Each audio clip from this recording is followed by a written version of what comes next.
I was like, oh, is that done? You know, is that like an overdone topic? And then they announced the release of the SNES Classic, and I was like, well, even if we only talk about it for 20 seconds, I want to talk about that. Okay. And then I was also just thinking about the problem that I've got at the moment is like a creative outlet. Okay. Like I don't know. It's weird. It's like you find yourself having different goals at different stages of your life. You know, like you get out of uni and you kind of want a job.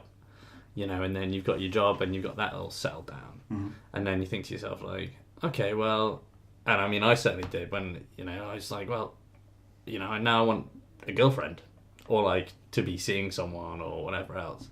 And now I'm at that point and it's kind of like, okay, this is great. Now I need my next thing, and that is to find, I don't know, the next kind of, I don't know, the next kind of goal after that, which for me certainly is to do something a bit more creative, you know, a bit more, you know, I don't know, it's a tricky one because obviously I've just mentioned getting a girlfriend, so like I don't want to say words like more interesting or anything like that, but obviously like, you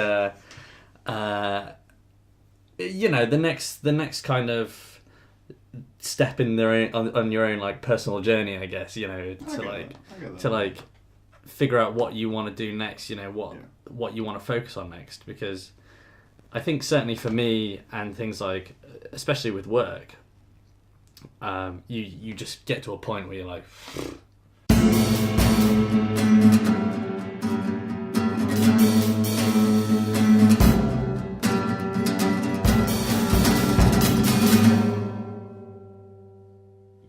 having me here is like, you know, it'd be hard to sync up the voice because my mouth tends to move very rapidly. Compared to you. Yeah. And compared to my brain as well, yeah, like I will literally just spew words and hope that they form a sentence. Well, that's essentially what I do in the podcast. Well, good. I'm glad we're on the same wavelength. This is how we'll approach it. I'll tell you what, we'll do a brief introduction. I'll start with the question. I mean, we've already kind of been chatting. Yeah. And I'll put that before the sound effects for the intro. Do you have cool sound effects? I saw. Oh yeah. I think. I saw, yeah, because I watched the start of, I think it was the last one with Charlotte, and I watched some of Jack's one as well. I need to catch up on the others. But yeah, you have got that thing right at the very start. Little clip in and then it ends on it just so it's kind of out. But I'll start with the question which I seem to ask everyone, which I noticed the other day when I was doing it. It was, how long have we known each other? Geez, that's a great question. 6 years?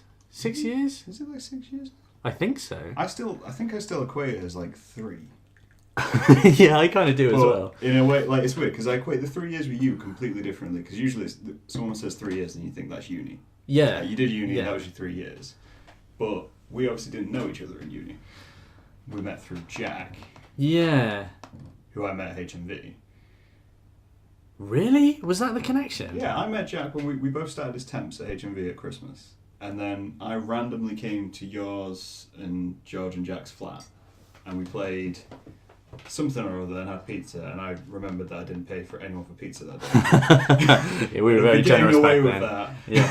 For years. Oh, jeez. Well, you clearly have a better memory of that than I do, because like I just keep thinking back to I in my mind our friendship goes back to uni, but clearly it must be like so it must be like 5 years then, because me and Jack moved to Lincoln the year following uni, so it would have been 2012.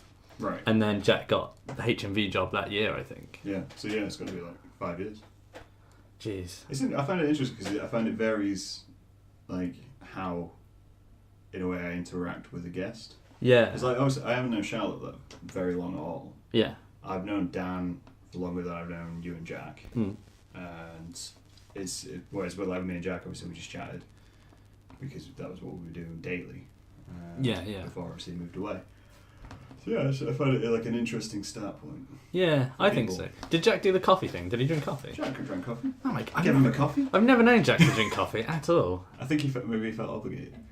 Maybe He's too polite. he is too polite. Yeah, like whereas I will happily just come along and Bring a beer. yeah. I mean, I've drank beer through one of these. Oh right, okay. Not like a guest one, through some like the individual ones. Okay. I've been half cup doing a podcast because that's what you do. Yeah, I mean, well, get drunk and ramble. that was my thinking as well, because like I tend to produce the best verbal diarrhea when when I've had a couple of beers. beep, couple of beeps. It's just my favourite beep. It's kind of like when I get better at playing pool when I've had 2 ciders. yeah, I'm exactly. terrible at pool. Yeah. If I've had 2 ciders, I am amazing at pool. But then, like, I find with pool is that you hit that sweet spot because you have like 2 beers or 2 ciders or whatever, and then if you keep having them, then you rapidly get worse. Yeah. So you need to kind of maintain that level. The problem I have is that when I reach that level, my ego just goes like, because I'm like, yeah, suddenly I'm great at pool, and then because I'm so proud of myself, my skill level rapidly deteriorates because I don't know. It's like a fear of being good at something. See, that's what I find interesting because the more drunk I get, the more insecure I get. Like, the further drunk I get, the more I kind of sit there and go like, yeah, I'm going to suck at this. I'm more vocal about how much I suck. Yeah. But, like, especially with pool. Yeah. I'll be like, oh, no, this is going to be terrible. And then I'll make the shot. Then I'm like, in my head, I'm like, yeah. Yeah. I'm gonna make that shot. But outside, I'm like, nah, I'm terrible. Oh, yeah. Yeah, I'm very similar in that way. Like, I'll approach a shot and I'll be really confident about it, but like, are you ready for this? Like, I suppose not overly similar, but I'll be overly confident, but in a kind of, I guess, ironic way, because I'll just be like, "Are you ready for this, guys? You ready for this trick shot?" And then I'll just like hit it in a ridiculous fashion, and sometimes it works out really well, and people are like, "Oh my god!"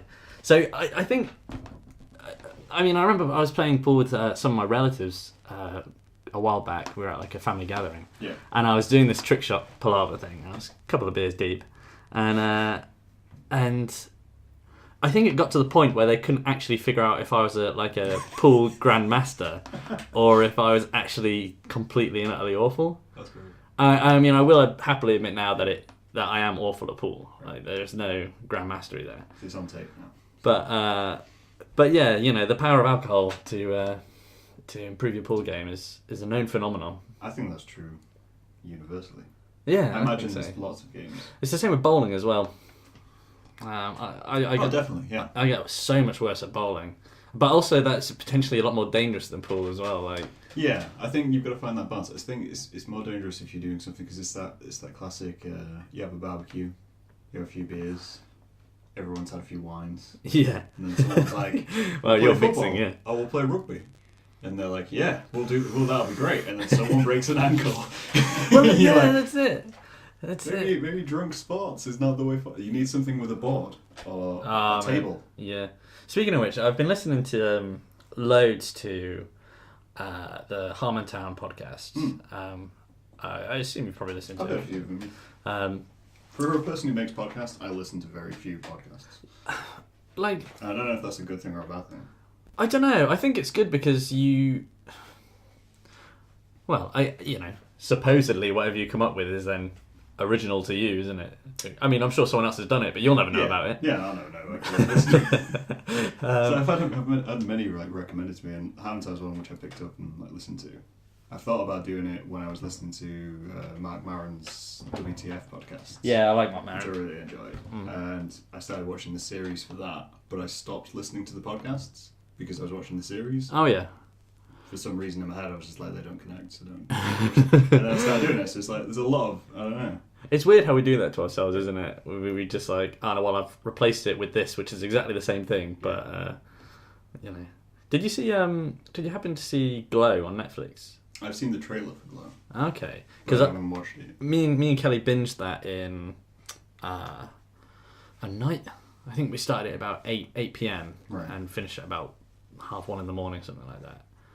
And, the reason I bring it up is because Mark Maron's in it, and he does a really good job in it. But also, that show is just great. Yeah.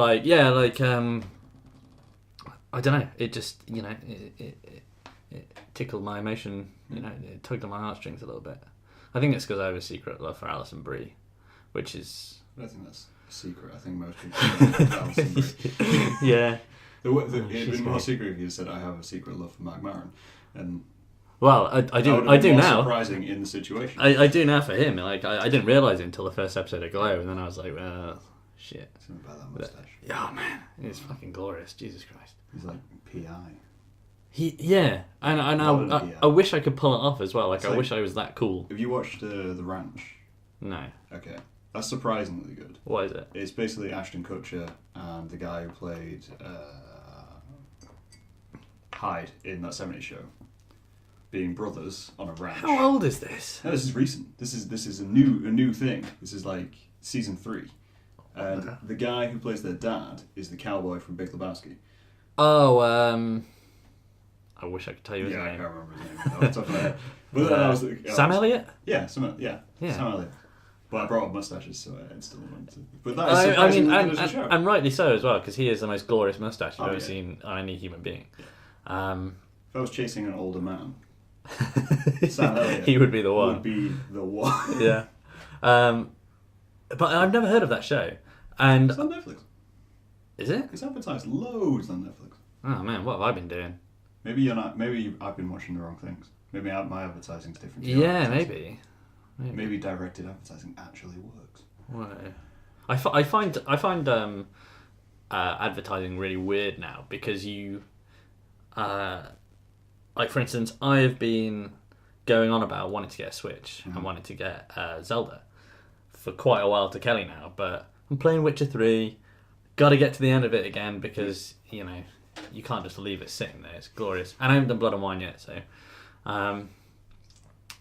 But without doing anything on my phone or searching for it in any way, you still find yourself on Facebook or on whatever website, and there's immediately a Zelda thing there, and it's like, how much are you listening to me right now?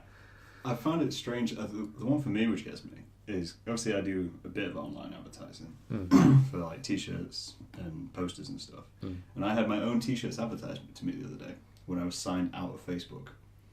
Because I put one up on Redbubble, and then the Redbubble like featured post came up because I have a t-shirt interest, so it's like shows you t-shirt websites, and then it shows you a sample of things from the Redbubble site, and it showed me my own product on one of the sample images, and I was like, "That's really weird. That must feel like it must feel really strange. Like for a split second, you just think, "Is someone stolen my thing?" Or... Yeah, you kind of like. Is this stealing my thing? Have I been promoted? Yeah. Is someone featuring me? And then you realise, no, it's just like a generic grab of random images, which are based on your cookies. Yeah, and because I've been to the Redbubble site and been on that product in the past. It's freaky though, isn't it? Yeah. Like, there's a part of me that quite enjoys it. But then also there's a part of me that thinks that, if I go online and I happen to see a Facebook advert for Slinkies... Yeah. Because I mentioned Slinkies a few days back in a conversation in real life or whatever, that is the stage we're at now. To an extent it freaks me out, but also to an extent I'm like, well, you know what, I was thinking about Slinkies, so maybe I should purchase one. It's kind of like having like a virtual notepad, which you never have to write down your thoughts. Yeah. You're like, oh, we were chatting about Slinkies, and then 2 days later, you would have forgotten about that conversation. Yeah. You would have completely abandoned it, and you'd never buy a Slinky in your life. It was an impulse purchase. And then it brings it back, and for a glimpsing moment, you're like, shit, I was meant to buy a Slinky. Exactly. The internet never forgets. It does not. But, yeah, it's a really strange... it's a really strange world we live in. It is. Where that can happen. And I mean, it's kind of cool, it's kind of sci-fi. Yeah. The only problem with it being kind of sci-fi, though, is that most sci-fis end in tragedy. They do, yeah. Did you see Ex Machina? No, it was on my list. Oh, man. That is probably one of the, I guess, purest sci-fi movies I've seen in quite a long time. Maybe since, what was it called? It's got Tom Hiddleston in. It's based on those books. High Rise. Did you see High Rise? No, again, on my list. Oh, man. Yeah, catch up. My list is extensive. Yeah, I can imagine. Universal. But yeah, I mean, I totally recommend it. I won't delve into it too much more because But I will just say that, when I came out of it, I was like, the only genre I can associate this film with is sci-fi. Yeah. It's interesting because with movies nowadays, you look at them and you can pluck out a few genres from the same movie.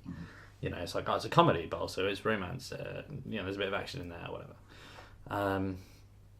But that is a film where I watched it and I just thought to myself, this is literally just sci-fi. Yeah. And it's great. Like, it's so pure in its writing and kind of its, I don't know, morality, I guess. Yeah, it's good. I've been thinking about like writing. Yeah. Bits recently. Yeah, because I had an idea for like a graphic novel a while back, and I wrote a script for it, like full script, not detail flashed, but enough from start to finish with the arc. And then I've been debating whether that's actually worth doing, because of whether I've got the skill to pull it off, kind of thing. That thing where you like start self-doubting yourself. Yeah. Because I realised it's been 2 years since I wrote that script, and was like, I never really did anything with it. So then I started working into like a short story. Okay, cool. And kind of pushing it down that line, but again, it was kind of just you saying that was. I remember back when we first met, and all we would talk about was scripts. Back in the day, yeah. Writing scripts and doing scripts. And how many of them did we do? Well, you guys, you and Matt did quite a few, yeah. Yeah. Me and Jack did absolutely fuck all. Yeah, we're not very good. Yeah, maybe that's the sweet way, because it's a strange thing. Like, I really have like the people I know who I did my degree with, because obviously we did different degrees. Yeah. But with the same kind of tilt to them, didn't we? Yeah, so yeah. Mine was fine art, and yours was media production. And then, like, yeah, I know very few people who've gone down that line. Down the media line. Who were in the media line. Like, Matt's one of them. Yeah. George. And George. Yeah. And, like... I think it's because, especially with our kind of generation, is that a lot of people... I don't know, it's like Jack, for instance, our favourite human being, is... I fucking love Jack. I wish he'd come back from Edinburgh. Jack. Yeah, Jack, come back to Lincoln. Come see us. But it's that kind of it's the dream of creating something, and I know that I have that as well, where it's the dream of creating something yourself and doing it for like a tiny budget, and it making millions. It's the Kevin Smith, Smith dream. It's making Clerks, and then rolling off the back of that, or never doing anything again, and just living off the royalties you make from selling Clerks DVDs. That's something like I fight with every time I make something. It's something which I've got now. Like I occasionally look at job adverts and see stuff for like Lad Bible. Yeah. And, like, they're looking for editors. Yeah. And then there's like something else which is very Lad Bible-esque, and they're looking for writers, and I'm like, I could do that. And then I automatically regret thinking that I could do that, because I'm like, you're selling out. And I'm like, so wait, I want to get paid to do this, but I class getting paid to do it as selling out. It's like, weird, isn't it? T-shirts and stuff. Like the design I did for Red was like pop culture based, but there's no artistic value to it. Yeah. Like in my head, so I instantly dismiss it as like an idea to actually run with. So like, it's gonna have artistic value, and then if it makes money, fuck it. It's really strange how we approach the idea of selling out, I guess, because I mean, talking to George a lot recently, who will, I'm sure, do a podcast with you at some point. He does loads of jobs for Lad Bible, as a freelance audio technician, and I don't know. I never even considered the idea of him being a sellout, because that's his goal, is to do that thing. But I suppose as soon as you do start associating artistic value to whatever you're doing, then you have the possibility of selling it out. I think that's my fault. I think I start with artistic value, and that's why. You have to start with artistic value, don't you? I guess, but I suppose it's all about maintaining that integrity, isn't it? Maintaining the artistic integrity of whatever you're working on. It's just a bit self-defeating. Yeah, because as soon as you start making money off it, you just think, oh well, am I doing the right thing? Is this, should I be making people to pay to see my work kind of thing, or is my work valuable enough? You know, is there value? Even if you like, let's say I made a sculpture, and that sculpture made it big, and I sold that sculpture. I was like, cool, that's dealt with. And then obviously you go to like a museum, there's always postcards, and there's bits and bobs like that. I'd be like, is that selling out? Because like essentially that's not the artwork. It's like a product made of the artwork in order to make cash. Yeah. So it's essentially like you have your artwork and then you have merch of the artwork. Yeah. I mean, you know, there's definitely an argument to say that merch is selling out, isn't there? Because it's, you know, it's the purest way of making profit well, it's not the purest way, but you could always argue a background, I guess, to say like you're selling merch to make money so you can make more artwork. Yeah. But then I guess my argument would be that technically artwork shouldn't need to be funded in order for it to be artwork. But then I know for a fact from filmmaking that it does need to be funded. Yeah. So yeah, I'm a con. It's yeah. I suppose you need to come to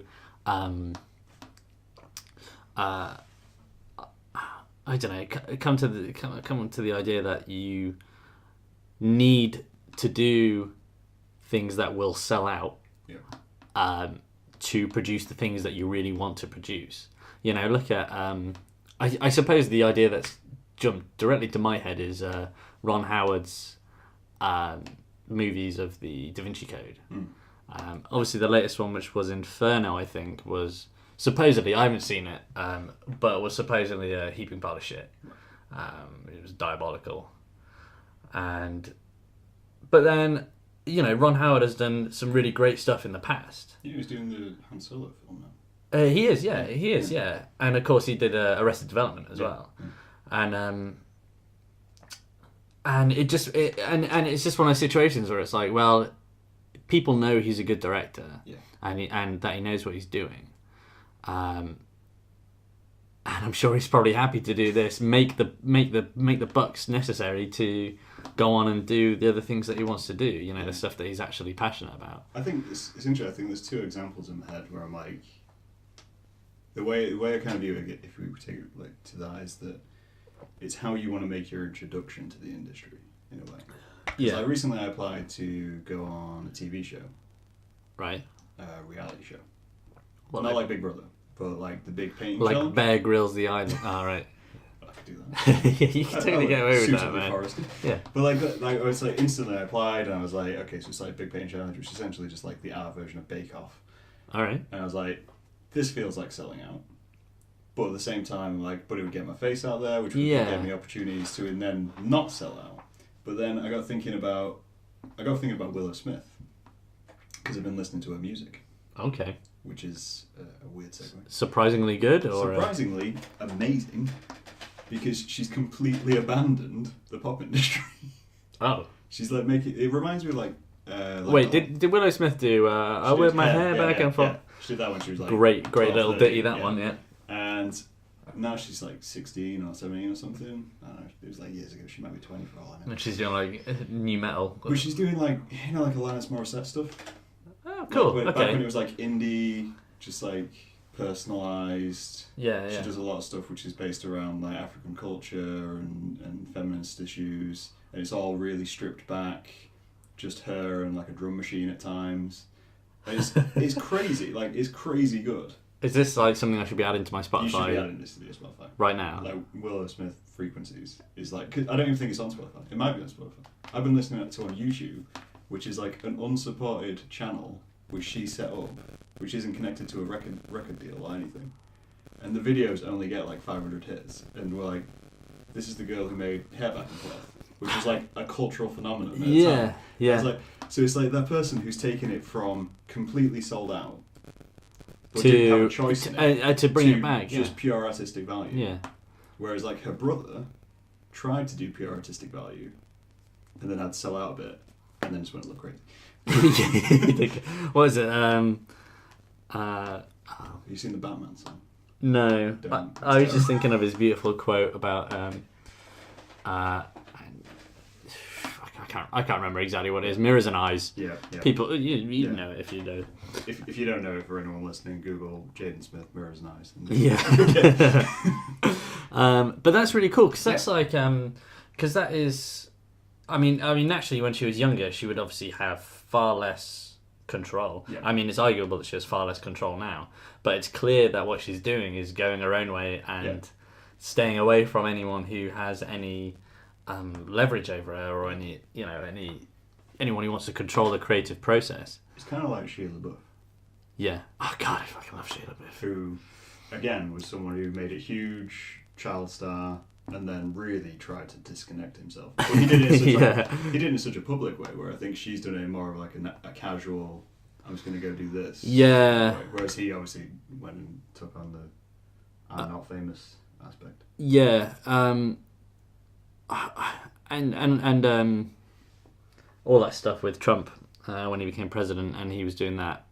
I think it was related to Trump when he was doing that, basically that vigil type thing where he would just stand in front of a camera for however long, and people would come and stand around him and stuff. I think that was related to Trump, but yeah, he just did that, and then I remember reading a 4chan post about it where they kept like getting moved or whatever. I don't know. Yeah. But anyway, yeah, I kind of like that. You know, he's gone from being this ultra famous guy, but then I suppose you have to after Indiana Jones 4, don't you? Like, yeah, you know, I would happily throw myself down and sacrifice myself to the people for making that monstrosity. I do think the best thing Shia LaBeouf's done since then was that one where he watched all of his films. yeah. And I think that's amazing. Like, people, I can completely understand how people didn't get it. And all the bit where I obviously it's become like a massive meme was him stood in front of a green screen, which was made for like an art installation. Oh, which was beautiful. Yeah. And it's just like, but like that, so pure about him sitting and watching everything he's ever done. Yeah. And the thing is, as well, is that is not an easy thing to do either. That's a psychological and physical endurance. Yeah. And you're watching everything you've ever made critically. Yeah. I mean, that's it. I barely stand to go back and look at stuff that I've edited or been in or anything like that. I came across some uni work the other day. It was not pleasant. Really? I did. I thought I was angsty now. Like, I think I need to see that. No. No one should. Just put it on a screen. Like my old DeviantArt still exists. From when I was like 13, 14. Yeah, but I bet that's sweet though. It's just a graveyard of teenage angst. It's so weird how like how you go from when you're that age, you go from kind of being a really angsty kind of teen, because I know I certainly was at the time, you know, like the long hair and whatever else, to just being like essentially how we are now, which is just horrendously like chipper. And like that's generally. Don't call me horrendously chipper. Well, okay, well I would certainly call myself horrendously you're chipper. chipper. But that's what I enjoy about you. Thanks, man. But like, you know, I class you as quite a chipper person as well, because you're happy to make conversation and you're you know, easy to laugh and whatever else. And and as far as I'm concerned, that's a very valuable thing to have, you know, as a human being. You know? But yeah, back in the day, you kind of. I guess it's your like discovery, you know, and it's like I want to be serious. I want people to take me seriously, and that's like it's amazing. It's amazing how you get older and you just decide that okay, you know, I want people to take me seriously to a degree, but now I also just want to, you know, kind of take the piss out of myself a bit. Like I say stupid shit every single day. For the sake of it just being stupid. Oh. Like, I know it makes no sense, and is, you know, I do it purely for a laugh, and if it gets no laughs, then alright. But I'd hope that people would understand that I say stupid stuff, because I'm trying to be a bit self-deprecating, and, you know, and you know, just saying it because I can, you know, because it's slightly funny to me that people can be stupid and say stupid things. I can appreciate that entirely. I know when, because I was back when I was like 16, I was full goth. So long black coats, reading Satanic Bible for the sake of it. I've still got both those copies. And then I think in a way, going through uni and coming out of uni, I had to convince myself that the more light sides of my personality, which I don't really ever kind of use in my private life. So like stuff where you've got like a soft toy and you make it talk. Yeah. Like I'd completely cut that out. Even though it was there, I'd cut that out about like any public view. Ooh. Yeah, that happened.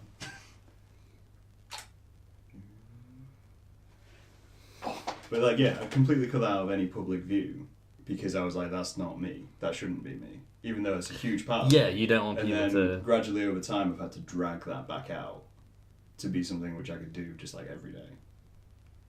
So it's that whole, in a way, it's a mentality of you've got to kind of be comfortable with all sides of yourself. And I think when you're a teenager, you're never comfortable with sides. Yeah. Because you don't want to accept sides of yourself. It's because when you're a teenager, everyone else is also a teenager, and they are a hell of a lot more fickle than they are when you're older. Like, they will happily throw you under the bus for anything. If they came round and they see you've got a cuddly toy set out, then they'll be like, you fucking nerd, with your cuddly toys. When do you go cry to your mama? And it's like, well, it's just a cuddly toy, man. Like, now I'll happily display my cuddly toys because they are, frankly, fucking awesome. Got little Sam the dog, and others, and friends, Sam and friends. My desk has a small bear called Tim. Tim is a great name for a cuddly toy. I've had since I was very, very young.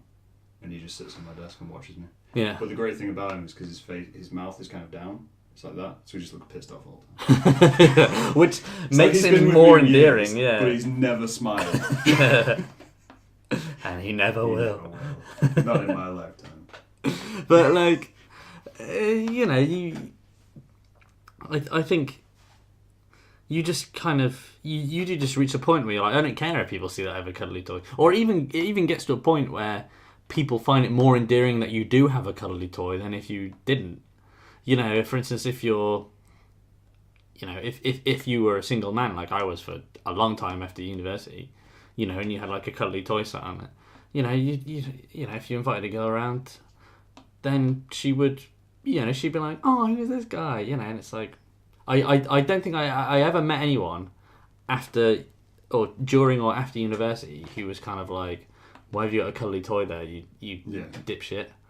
Why don't you go cry to your mama?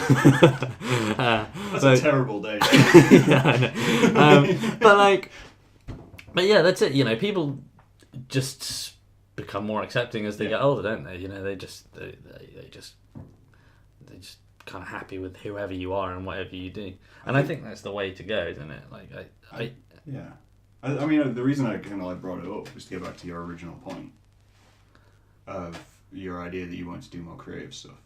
Yes. And the fact that, in a way, like, it's something I'm saying, like, I'm trying to find a comfort level between selling out and artistic value. Yeah. And trying to find that level between work and creative. So over time, you kind of like, as a teenager, we look back and we go, yeah, we need to accept that. We need to accept that there is a balance, and you will accept that in the same way that I need to accept that there is a balance between selling out and doing art. Yeah. So in a way, maybe that's kind of what you're searching for. I think you're right. I think that one of my issues is that I suffer really badly from a kind of immediate gratification, right? For anything I do. So if I start writing, for instance, years back before I moved to Lincoln, I started writing a script for a TV show.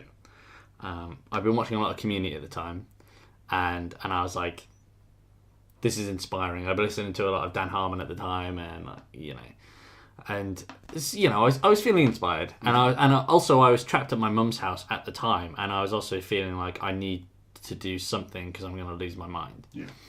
And I remember writing the first few pages of it, and I sent it off to Jack, and I was like, hey Jack, what do you think of this? And he was like, yeah, it's really funny, it's quite entertaining. And I was like, great. never picked it up again. Like, never even touched it. You know, didn't think anything more of it. Yeah. And I think that is an issue, not only with me but with anyone really. Yeah. You know, it's immediate gratification. You know, you get praise for something and you're happy with that, and then, you know, you can just move on. You can just move on and forget all about it. And I did for many years, and then I was kind of like, oh wait, why didn't I continue that? Because that was actually good. See, whilst I can kind of understand that, I'm very much where my patience is destructive to me. Right. In the sense that I can start a project, and I will continue that project for years with zero gratification from it. And all I do throughout that entire project is tell myself that what I'm making is terrible. So, like, I'll write a script, I'll come up with an idea, and I'll get enthusiastic about the idea, and I'll think, yeah, that's a great idea, you know, start doing it, and then I'll just gradually work on it for time, over and over and over again. Yeah. Kind of like the comic. I wrote that 2 years ago. Yeah. Since then, I've done sketches, I've done, like, concept art and stuff like that.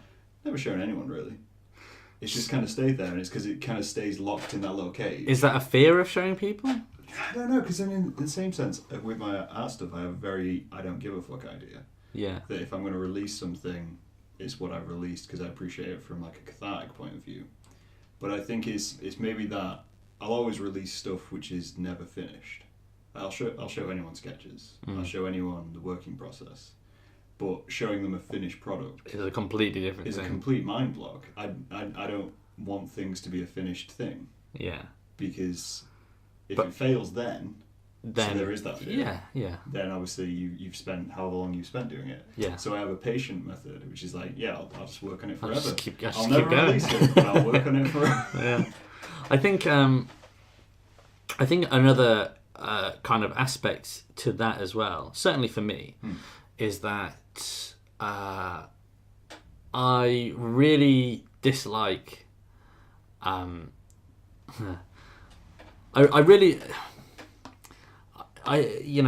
of the issues of this kind of generation is that we are now kind of addicted to social media, and, you know, when you get a lot of people posting on Facebook, whatever's happened tonight isn't good, and then you get people commenting, "What's up, babe? Yeah. You know, what's going down?" And you never get an answer. You know, there's no ending to that tale. Yeah. Which, firstly, I hate, because it's like, come on, I want to know what's happened at the very least. But also, like, you know, it's attention, isn't it? You know, it's almost purely an attention grabbing thing. Yeah. And I really dislike it. There's something about needing attention that really just kind of bugs me. Yeah. And I think that that is also an issue with creativity, is that when you start releasing things for people to look at, are you doing it for attention, or are you doing it, and I mean, obviously attention is important, because then you can start promoting it, and, you know, you make money off it eventually, and then sell out. But, like... Which is a little bit challenging. But, yeah, you know, it's like this idea of garnering attention for something. Yeah. You know, but then I suppose it's all about the wording, isn't it? You know, it's all about, say, if you post something to Facebook and you say, this is something that I've been working on now, let me know what you think, then that's kind of all right. But then as soon as you start looking up and you know, you start saying, like, oh yeah, do you think it's good? You know, please like and share this and whatever else. And as important as liking and sharing things is in this day and age of promoting things via social media, there's also an element of it which I really hate, because it's like, I don't want to ask people to do these things. I want them to do it of their own accord. You know, I feel a certain shame in asking people to like and share something. Oh, I'm terrible at advertising. I was having this discussion with my brother the other day, because we started obviously doing podcasts. And my brother's, he's good at marketing. He does it for a living. So hit me up, and he does it every time I release it. He's my biggest critic, and I hate him for it. But love him for it. But it's also, mine, if you listen. But he just sent me a screenshot, and it was like, your titles aren't consistent. You know, you've named, your things are all named the same, but they go in different orders. Like, you put the episode number, and then the title, and stuff like that. And then the other ones, it's like, you need them all to be the same, so they get caught by SEO. search engine stuff. Yeah, And then yeah. that helps you advertise. And I'm like, okay, cool. And then I took it offensively at first, because I always do. And then I edited it because I know he's right. Yeah. And I think that's the same with everything. Like, I hate advertising. I hate going, oh yeah, like this. Yeah. Share this. It's like, I'll share it. Yeah. And if someone does share it, great. That feels amazing when someone does. But if I'd asked for it, I'd feel so dirty. Yeah, exactly. And I think it, certainly for me anyway, is to do with the fact that people ask to be liked and shared for something that has no value to a lot of people. You know, the idea that you know, you get kind of models of Instagram kind of thing where they'll take a very well sculpted photo of themselves and you know, and you know, rightly they should feel proud of themselves, you know, because they've done, you know, they've clearly looked after themselves and looked after their body, and they can be inspirational to people, which is great. But also, there's that slight element of it where it's like these people just want to be famous. You know, they just want that element of the whole thing, and it's real difficult to get behind the idea of asking people to like and share something when you're competing with people who do it for things that, as far as you can see, have very little artistic value. Certainly. And kind of value in general. Sometimes, you know, you, especially with things like modelling, because you kind of think like, you know, yeah, you're inspiring people to kind of get fitter and stuff like that, but also, are you inspiring people to be happy with their own body image or whatever else? You know, it's a real kind of... It's a fine line to walk. I find it interesting because obviously we're saying that we were kind of like needing something creative to do, needing that outlet. Obviously, I find it very easy to find outlets. As I say, I've got like 50 billion projects in the process at the moment. And with you wanting that outlet, but then, you know, once you start, you'll have a moment where you'll just drop it. Yeah. But like for the likes of them, I find it's like, as much as I dislike them, they're so interesting. Because there's a real personality kind of breakdown. Like, you think, like, on a day where like we wake up and we feel crappy, but we know we have to take a photograph of ourselves, you've got to make it look good, and you've got to post it for the entire world to see, and they're capable of doing that. And I'm like, it's dedication. That's crazy. Yeah. Like, it's an amazing amount of dedication to what they're doing. Like, whilst I don't agree with what they're doing, that you know there's a day where one of those is going to be like, yeah, I'm completely ill, but if I do not post with this product in this photograph, I don't get paid. Yeah, exactly. And it's like, that's insane. Yeah, I mean that in itself is admirable, isn't it? You know, but I suppose it's kind of subtext, isn't it? You know, it's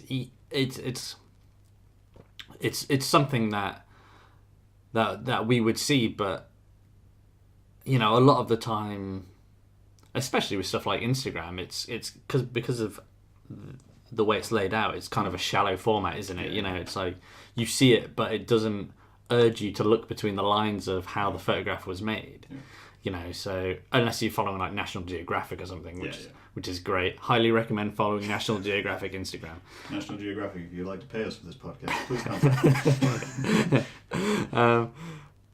But you know, it doesn't ask you to read between the lines. It doesn't ask you to say, think about what this person's done to reach this point. You know, if it did say, you know, okay, here's this photograph of this beautiful model.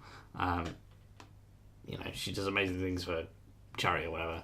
But also to take these photographs, she had to get up at the crack of dawn to pretend to do yoga, and you know, eat nothing but celery sticks all day to get to this position. And it's like, and naturally, you know, not all models will need to do that or whatever, but that's the kind of thing. Like, it needs to explain what needs to go into it to produce this, you know, consistent, you know, and kind of fan loving kind of thing. I'd say, I mean, to me, from that aspect, I think Instagram's more television than any other platform at the moment, because it was the whole idea of like, when we were younger, we idolized what we saw on TV. So we saw rock bands and we saw movies, and you'd be like, yes, that's great, like, you know, look at that guy, he's hench as hell, or, you know, look at her, she's beautiful. And You that was your platform. So you had TV and it was presenting to you that. You didn't think about what went into making any of that. Like you watch like an Arnie film and you're like, cool. So there's Arnold Schwarzenegger. He's in this. He's doing crazy shit. They're in a forest. It's all amazing. And then you're like, yeah, that's great. I could write a film, and I'll go off and do that. And you don't think of that subtext as like, all right. So there was a writer who probably sat for 3 years hating what he made. Yeah. And there's Arnie who has to work out every day to maintain that body. Yeah. And he's been through so much to kind of get to that point. And now Instagram is that. Instagram is kids turn it on and they go, look at that, that's amazing, I can do that.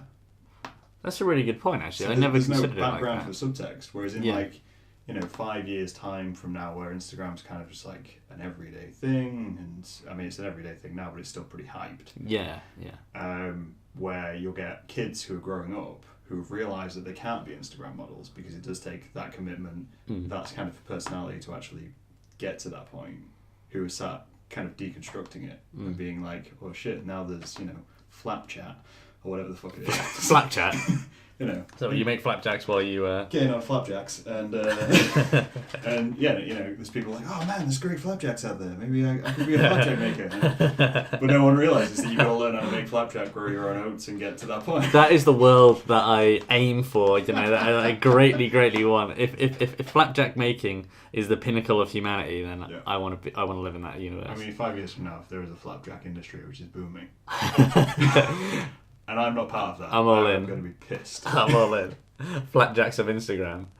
I think it's as well. Like I saw the video of what's his name, Zuckerberg. Yeah. He did like I think it was a university speech or something, or he might have been speaking at Congress. I don't know. I didn't see the context. One of those things. I wasn't interested. I just watched the subtitles on Facebook because that's what we do now. That's what we do. Read the headlines and move on. And he was talking about like how everyone in their 20s is having an emotional and psychological crisis at the minute. Because we're one of the first generations to have this midlife crisis at 20. Because up to this point, I mean, he didn't say this in the thing, but my view is that up to this point, everyone before us when they were 20, like not part of the millennial generation, had a child by now. Yeah. So they were occupied. Yeah. So you didn't have time to sit back, deconstruct Facebook, because you had a child. You would look after your child, that would occupy your time. You've got no space.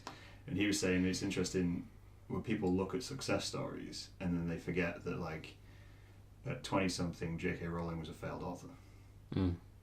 She was like unemployed, she had a kid, or like completely not getting accepted anywhere. Oprah at 20 got fired.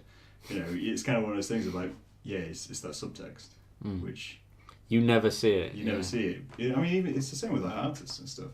I mean, I got talking Janine about this. The idea behind artists is you see these artists, and whilst some of them, like the likes of Banksy, Damien Hirst, made it big young, your older artists, your really big ones, didn't make it till they were like 40. Yeah. Most of them never made money excessively until they got one big break when they were like in their 30s to 40s, because they spent 10 years from their 20s doing what we're doing. Struggling to questioning everything. And it's the same with like films. Like a lot of people don't get scripts picked up. Yeah, until of course, they're like 35. Yeah. And people are like, oh shit, what did they do before then? It's like, they made adverts, they made End Meat, and then they wrote a script, and it finally got picked up. I think that's just to digress slightly. I think that's an interesting aspect of kind of being in the industry is the idea that if you want, say, like a pilot produced, you usually need to write like a bunch of pilots before you ever get one produced. Yeah. But the thing is, those bunch of pilots take years to produce. So you then, you reach the age where we're at, where you haven't put forward the idea for a single pilot. Yeah. And then you just kind of think, well, I've wasted the last 5 or 6 years because I haven't actually sent any pilots off to anyone for anything, which means that I now need to cover that ground again before I get any pilots made ever. It's I think it's kind of sad. It's sad, but at the same time, I think it's the same story which is everyone's done. That's everyone's gotten to that point. Yeah. It's like there's an interview with Bo Burnham, can't remember what, he's on a chat show of some sort. Yeah, I like Bo Burnham. That's And cool. he's saying about how people shouldn't look at him as something to emulate. Because you've got all these people going out there and go, oh, follow your dreams, do what you want. You know, the chances of that happening are so minute. Yeah. Of you making one thing, be like Justin Bieber, you make a video, put it on YouTube, and then you make it big. And that's what everyone's been sold. Yeah. Because that's a great positive story to put out there. That's that you can do such a thing and it'll have such a small little Yeah, thing. just in that it, one the ripple thing, effect, yeah. and it'll go. So that's what everyone kind of wants to believe. And then he's like him. He's in his 20s, early 20s, hugely successful comedian. He's like, it's such a small chance. You can't look at the Beyoncés and whoever's and be like, yeah, I'm going to do that in one weekend. Yeah, exactly. I'm going to write that hit song. My first draft of my script's going to go out, and people are going to love it. You kind of, before you even start, you kind of got to deal with that reality that it's going to be like the 15th draft. Yeah, but it's difficult because most people don't even have that reality from the beginning. I think maybe that's the message which needs kicking. Yeah, It needs kicking out. Is that before you even start, whilst you're thinking, this is going to be tough because I'm going to have to try and get my script to people, I'm going to do that, is that you've got to convince yourself that you will trash your first script. Yeah. That you will throw away all your photographs and destroy your paintings. Yeah, you need that kind of sweet spot of understanding that it's not going to happen the first time you write something, but also that you need to put in the hard work and not just think, oh well, it's seemingly impossible, I'm going to give up. Yeah. You know, I think that there's a kind of, well, I don't know. I don't think there's an issue of hard work necessarily, but I think that people need to be made aware of how much hard work there is behind an artistic pursuit, because they're never straight. You know, you always just, you know, it's easy to sit there and think, oh yeah, I've got these great ideas. You know, I've got this, but actually putting them to paper, getting that then accepted, you know, getting people to like what you've created or be interested in, you know, be interested in it or think that it can make any kind of money or whatever, you know, which is then another topic. You know, it's difficult. You need to find that sweet spot, like I say, where people understand that it's both hard work and possible, but you need to be capable of putting in the effort for it, which is something that I guess kind of terrifies everyone who wants to follow an artistic pursuit, because you just kind of think, am I capable of it? Yeah. You know, as a human being, can I wake up today and spend at least an hour trying to come up with something creative or whatever? And I tell you what, it's fucking hard. It's really difficult. Oh, definitely. I mean, it's, in a way, I'm going to dissect you a little bit. I find it interesting that you're saying this, knowing that you know personally that you will drop a project. Yeah. Yeah. Because essentially you're telling yourself what you need to hear.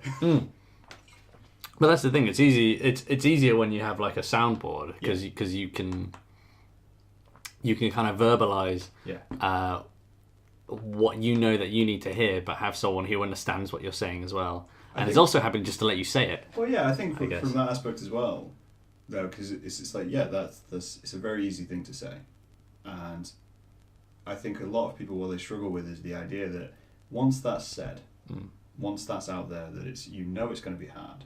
You can tell people it's going to be hard. That if you decide not to do it, that's okay. Yeah. Because a lot of people have that huge fear of, I'm going to put all my time into something. I'm going to really push, and then if I fail, then I'm a failure. And it's like, well, no, if you get to a point and you can't do it anymore, then you're just not going to go do that. Yeah. Go find something else you want to do. Yeah, you've sunk your time and your energy into one aspect for a period of time. But if you're not enjoying it and you don't have that passion, that drive to keep doing it, then it's okay to reconsider. Yeah, exactly. You know, if you spend all of your time working on a car and then halfway through that car you decided you didn't like that car and you want a completely different one, it's completely okay to switch car. Yeah. And I think that's what a lot of people, they get that first statement and they go, cool, so that's that. but they need to accept that second statement as well, that you can adjust. Yeah. I'm not saying like every time you start and then you struggle that you should give up and change, because that's where you'll never get anywhere. You just start everything and do nothing. But you need to accept that, well, if you don't want to do it in the end, that's all right. Then it's okay to just stop doing it. Yeah. You will find something else. Yeah. The world is an abundant place of opportunity and subject. Yeah.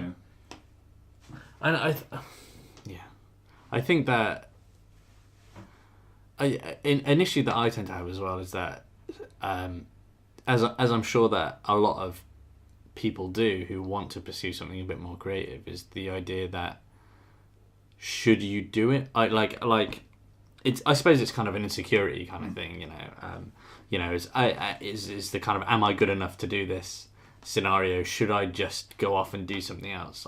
Like for me,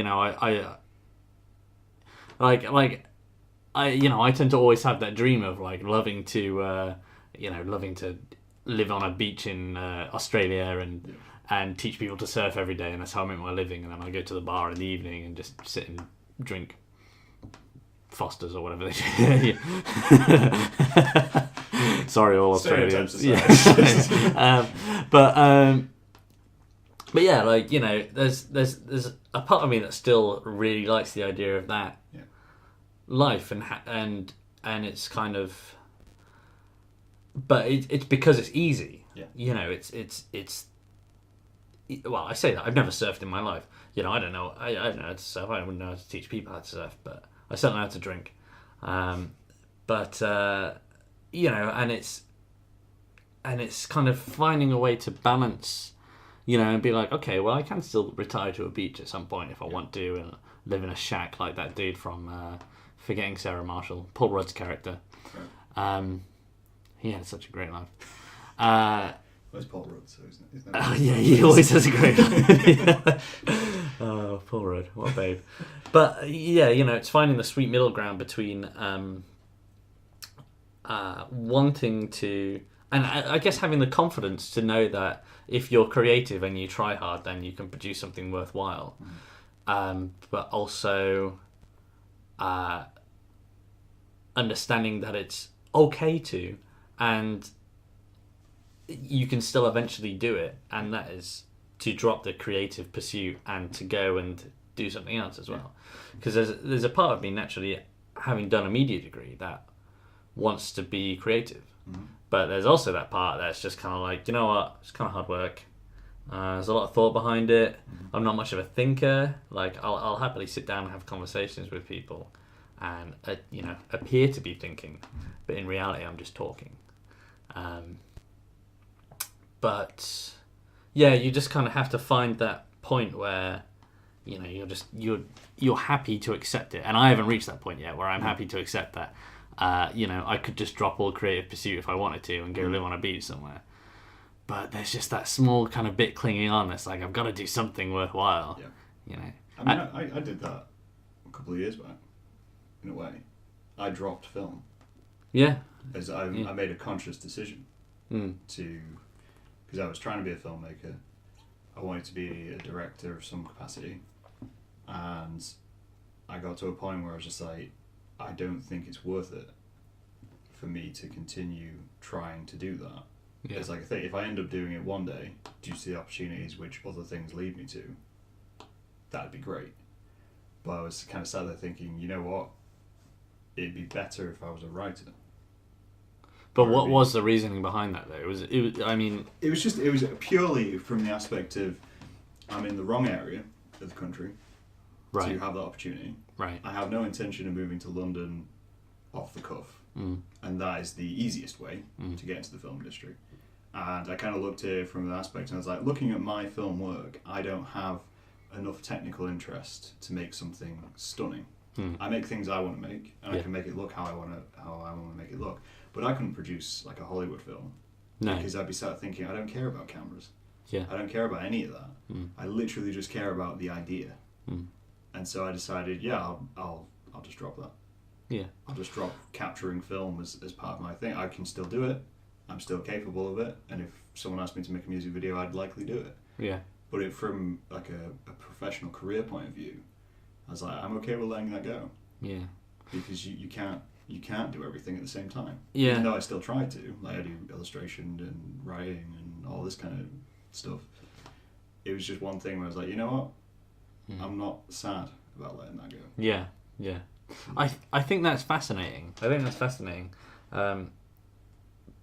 Purely because I've been thinking very similar lines the past kind of few months type thing. Like, I've been talking to Kelly, if I happen to change jobs or whatever else. I mean, I've been at the same job doing video editing for the past 6 or so years, and it's good, but also there are times where I'm like, shit, this is a lot, and it's cool. How long have we not been recording? I don't know. We'll just put we'll just put loads of still images like slowly sliding across, like. We could read this. Yeah. But yeah, it's on the off chance that I ended up getting another job or the company goes bust or whatever, crazy shit goes down. Kelly was saying, what would you want to do? Would you go on? I'm sure you could go on and be a freelance editor or whatever if you wanted to. And, I just told her, I was like, I'm not sure that I'm that interested in doing editing anymore. Yeah. Like, I very rarely go out of my way to kind of technically increase my skill at editing.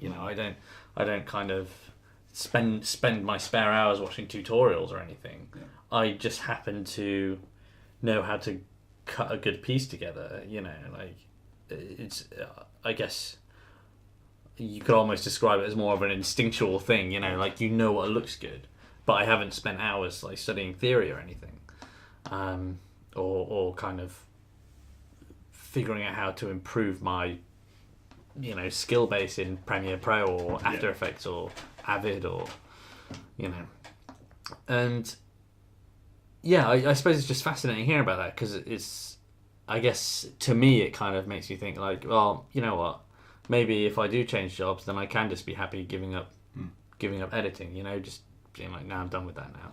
I think, I mean, going back to like saying earlier, like where I don't apply for jobs because it's selling out. I think some aspect of that as well is, I think if you started a job and you were doing it like you are every day, I think some of that, it grinds away your passion for that subject. Yeah. Especially if you don't progress with it. Like, if let's say you're doing that and then suddenly you're doing it for a bigger company and suddenly there's all new equipment being thrown at you and you're like, yeah, this is interesting, it's building.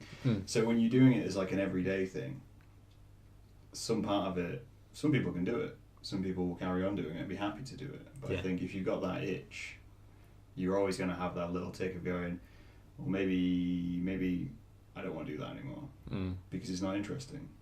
But you could still do it if you wanted to, if you found a passion project to do it. Yeah. I mean, like saying, like if someone came and asked me to make a film, I'd be like, yeah, we'll go make a film. Because it's new and interesting. Because it's new, it's there, it's something I know how to do, it's something I'm skilled to do, some of my degrees in. So it's not, I've not lost anything because I've always got it. It's just that that's not where I'm focusing my attention right now. Yeah. I think that is... I think that's absolutely true. I think for me, I find that my editing work is very formulaic. We'll go to a show, I'll make a DVD, and it's the same routine. You cut the aircraft,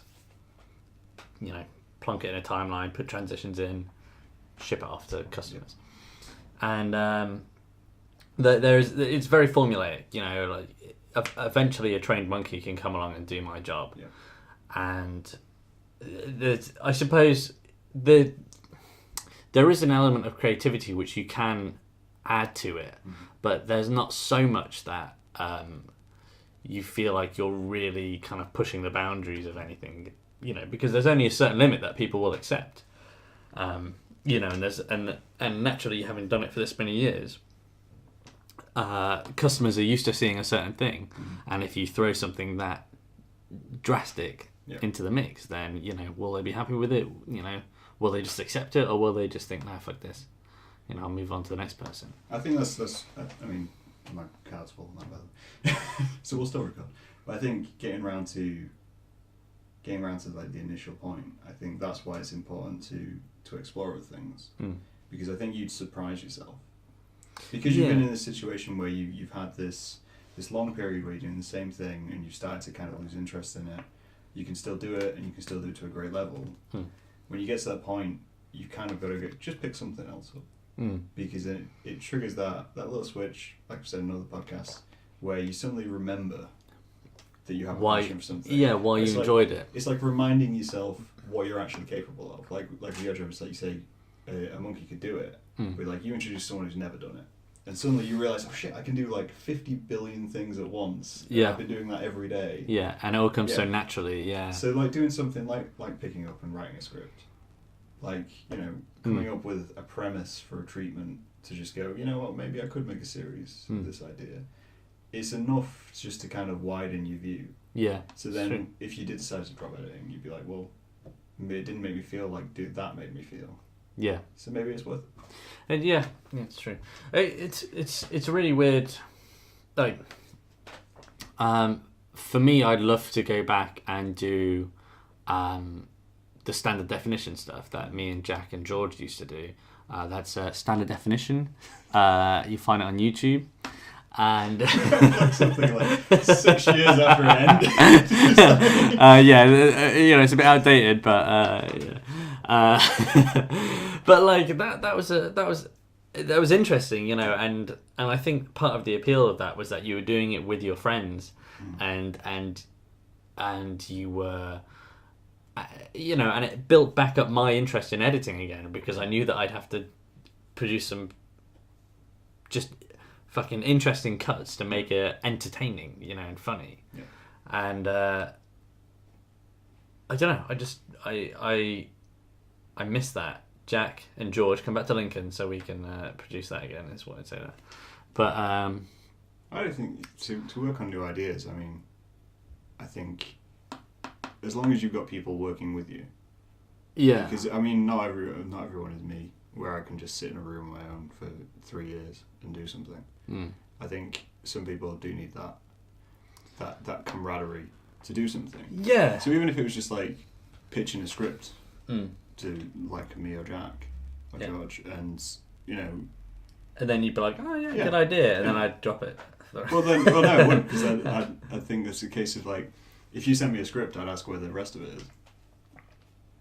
Yeah, I'll admit that was always something that I envied about your kind of lifestyle, I guess, is that whenever, because obviously you and Jack worked together for a while, whenever Jack had come back and I'd hang out with him or whatever, I'd ask how you were getting on, and he'd tell me about some other completely different project you were working on, and I'd ask him again, it'd be some other project, and it's like, this dude is genuinely the most creative human being.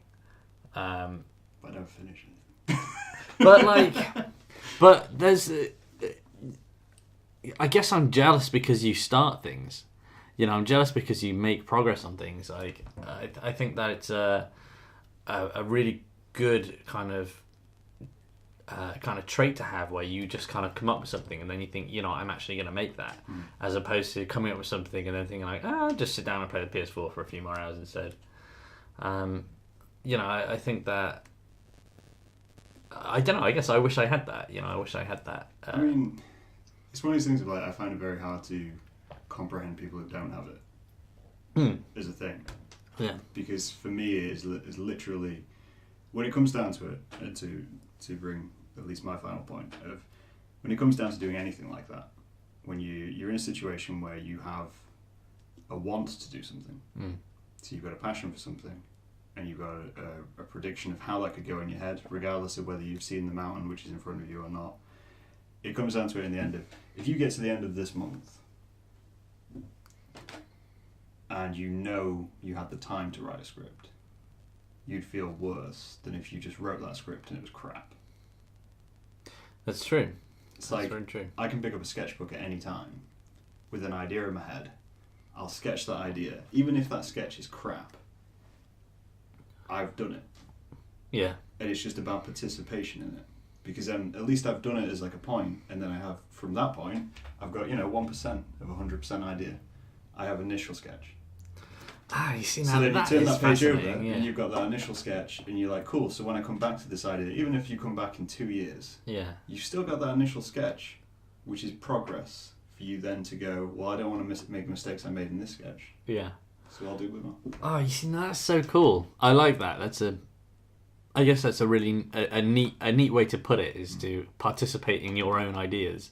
Allow them to come to life, even if it takes an hour out of your way. It's worth it, because then you know that you've done something.